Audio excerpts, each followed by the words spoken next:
Morning, this is Jimmy Krotov.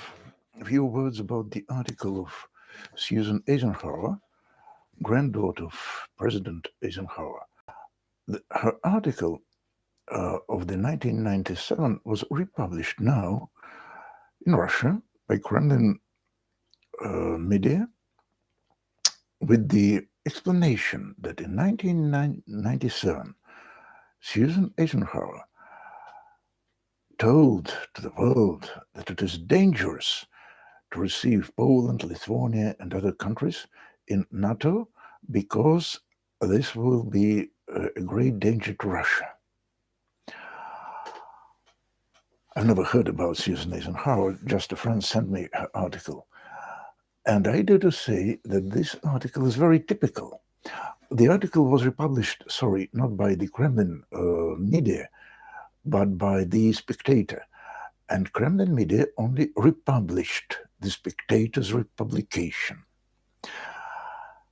And I shall quote only the main point of Eisenhower. Mind the date, 1997. And she wrote that Russia expelled communists from power and on her own free will put the end to the Soviet Empire. I translate from Russian to English, sorry.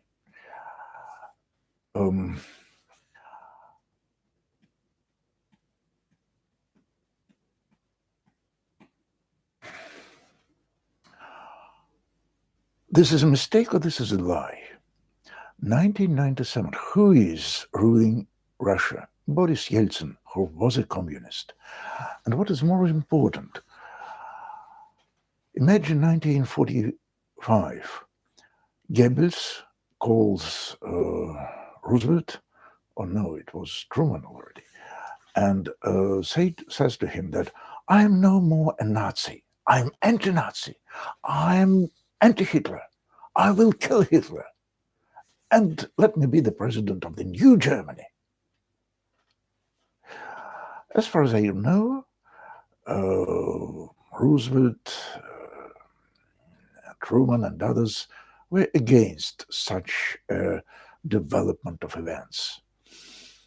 But what happened in Russia in 1988, in 1991, was just the struggle of Gorbachev and Yeltsin. And it was quite similar to the struggle inside the Nazi establishment between Hering and Goebbels and so on and so forth. So the victory of Yeltsin was not the victory of democracy. And many people in the West understood this. Yeltsin only wanted to get his personal piece of power. Yeltsin prohibited free elections. Western politicians looked on all these events through fingers, as we in Russian say. They believed or stated that they believe that simply Yeltsin can't make everything in one time. So he just dispersed Soviet Union. But mind that Soviet Union was only the title of the Russian Empire, the new title created by Lenin. It was a lie. There was no Soviet Union. Soviets had no power under Lenin or Gorbachev or under Yeltsin. And it was not a union, free union. It was an empire held by force, by army force. So it was just the same empire as under Romanov's Tsars. And what is more important, certainly you can believe to Yeltsin. It's your own free will. You can not go on checking whether there is freedom of press or something like this. It's a little bit, hard. You must spend your precious time. But in 1997, everyone in the West knew that Yeltsin wages a bloody war against Chechnya. More Chechens have been killed by Yeltsin than Ukrainians or Georgians by Putin. It was the most bloody war in the modern Russian history.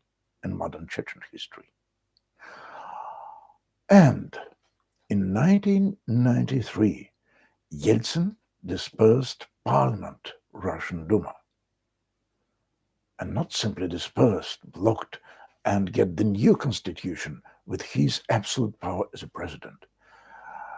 He put the tanks, and the tanks bombarded Duma. It was a special act of cruelty, of anti-democracy, to demonstrate who is the power in Russia, to demonstrate that despotism is back. And many Western observers understood this. And from 1993, they've been definitely against Yeltsin. They stopped believing all his chattering about reforms, but not Susan Eisenhower. So, when NATO made Poland, Lithuania, Estonia, Latvia, and other countries their members, it was the step in the right direction. Because certainly Russia was, in 1990s, a danger to NATO.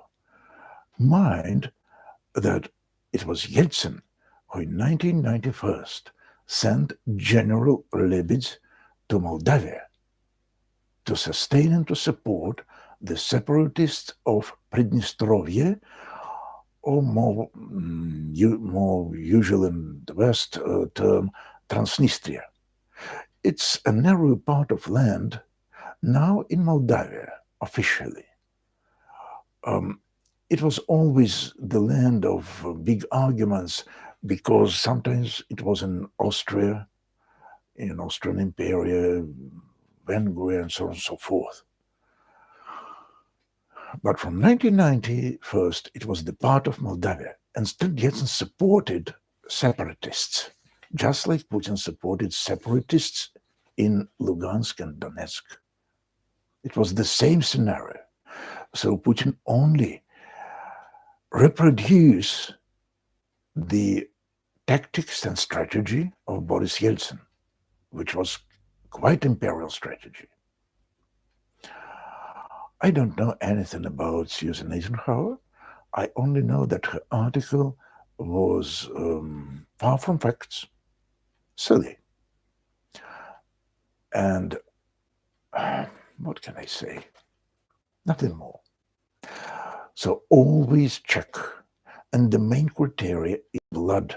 Whether Yeltsin killed Chechens, yes. That's the test. And all his words were null and void. You must not kill people.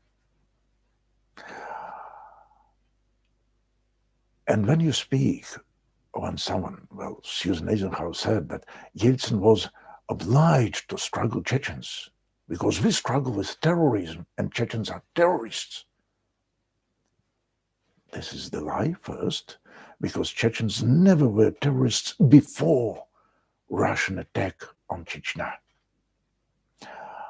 They only wanted peaceful independence.